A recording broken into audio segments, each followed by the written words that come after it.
Saudara Badan Siber dan Sandi Negara menyebut gangguan di pusat data nasional akibat serangan siber. Pelaku menggunakan malware dan meminta tebusan 8 juta dolar Amerika Serikat atau senilai 131 miliar rupiah. Lalu apa yang harus dilakukan agar kejadian serupa dapat segera diantisipasi karena sudah memasuki hari kelima dan juga tidak terulang lagi ke depan? Malam hari ini kita berbincang bersama juru bicara BSSN Ariandi Putra dan anggota Komisi 1 DPR fraksi PKS Sukamta. Selamat malam Pak Sukamta.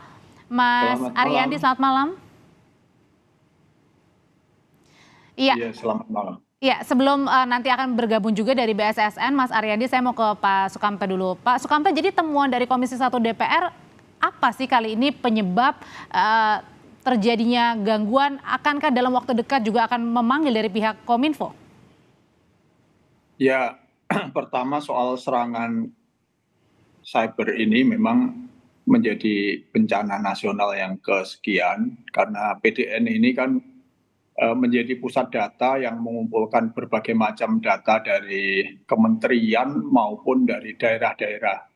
Jadi ini kira-kira akan menjadi pusat data andalan nasional. Nah, sejak awal pendirian saya wanti-wanti kepada Kominfo untuk hati-hati karena di dalam proses pendirian ini kita tahu ini didanai dari luar negeri, ahli-ahlinya, konsultannya, alat-alatnya, semuanya dari luar negeri.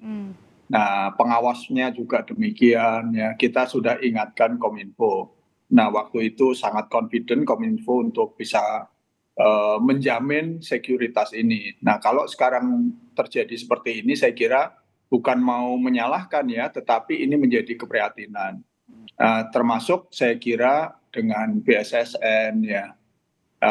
Hari ini BSSN mengumumkan bahwa ini ransomware. Mungkin ini prestasi BSSN yang harus diapresiasi, ini sangat bagus. Negara sebesar Indonesia ternyata dengan setelah 5 hari serangan berhasil mendeteksi masalahnya, yaitu ransomware setelah pihak hackernya mengajukan tuntutan. Nah, ini kan menarik nih. Bagaimana BSSN mungkin mendapatkan award lah ya untuk pengungkapan kasus ini. Nah, Pak Sukamta, kalau gitu kita langsung tanya aja ya ke pihak dari BSSN, Mas Ariandi, sudah diketahui nggak sih apa kira-kira penyebab terjadinya gangguan kali ini?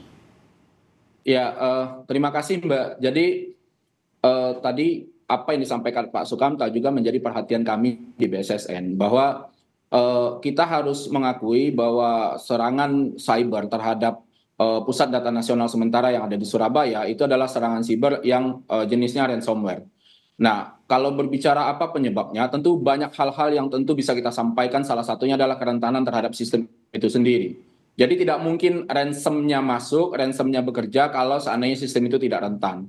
Nah, ini yang kami lihat sebagai sebuah mitigasi dan juga sebagai sebuah evaluasi kepada penyelenggara sistem elektronik untuk memastikan bahwa penyelenggara sistem elektronik untuk melihat dan melakukan uji secara berkala terhadap sistem yang mereka miliki masing-masing. Nah, ini yang kita sekarang sedang koordinasikan dengan teman-teman. Jadi catatannya ini tidak ada uji berkalanya, artinya mungkin saja jangan-jangan untuk perlindungannya sendiri dianggap ya ini aman. Kalau tadi Pak Sukamta bilang ya dari Kominfo meyakinkan seperti itu, karena yakin jadinya akhirnya pada saat ada celah begitu jadi kaget semuanya. Sebenarnya prinsipnya tidak seperti itu kalau berbicara keamanan siber. Jadi kalau kita berbicara cyber security adalah cyber security is a process. Sebuah proses yang tidak akan pernah ada akhirnya. Ketika BSSN melakukan IT security assessment di hari ini gitu. Dan kami pastikan bahwa ITSA itu menunjukkan bahwa sistemnya bisa berjalan dengan baik. Belum tentu besok juga akan tidak baik-baik aja atau menjadi baik-baik aja. Nah, pola pengamanan, pola cyber security itu harus dilakukan secara berkala. Auditnya dilakukan secara berkala dan beberapa pengamanannya harus dilakukan secara berkala. Nah, ini adalah tanggung jawab yang juga menjadi tanggung jawab bersama kita. Tentu juga di BSSN sebagai lembaga negara yang bertanggung jawab di bidang keamanan siber dan juga penyelenggara sistem elektronik itu sendiri.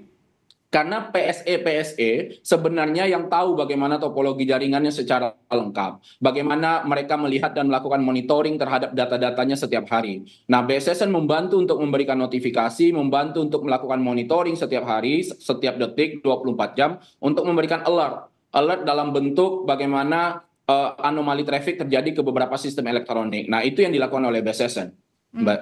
Oke, apakah ini bisa dibilang mungkin saja kecolongan, Pak Sukamta? Karena kan Pusat Data Nasional ini sesuatu hal yang diagung-agungkan ya begitu ya, karena kan juga menghubungkan antara pemerintah pusat dan juga daerah datanya melalui SPBE berbasis elektronik.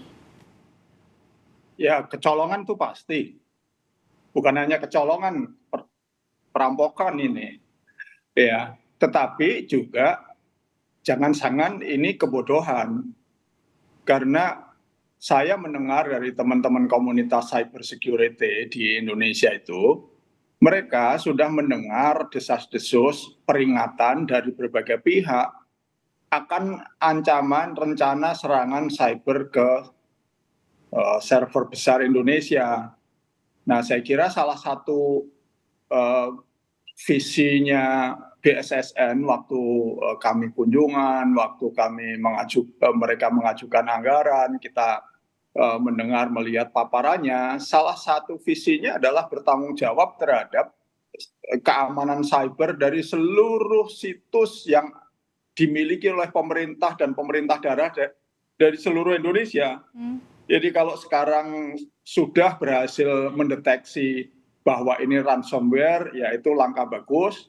Tapi ada tanggung jawab yang lebih besar, saya kira, yang harus dilakukan oleh BSSN. Tidak bisa semata-mata menyerahkan persoalannya seluruhnya kepada PSE. Karena peringatan itu sampai juga ke BSSN, saya yakin.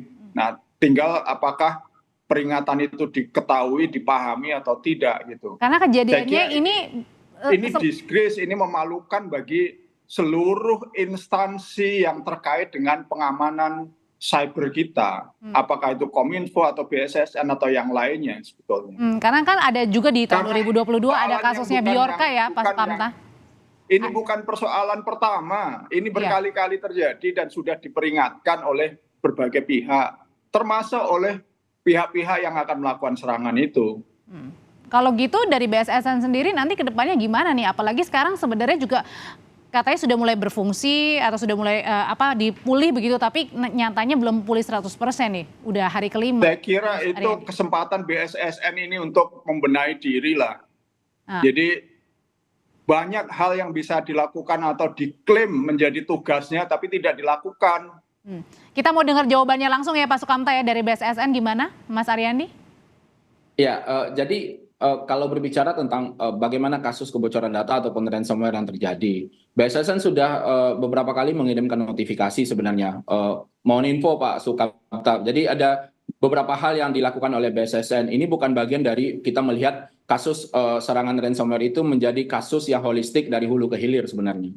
Nah, beberapa notifikasi yang dilakukan oleh BSSN itu dikirimkan secara resmi kepada penyelenggara sistem elektronik. Tapi kita nggak fokus kepada hal tersebut sebenarnya.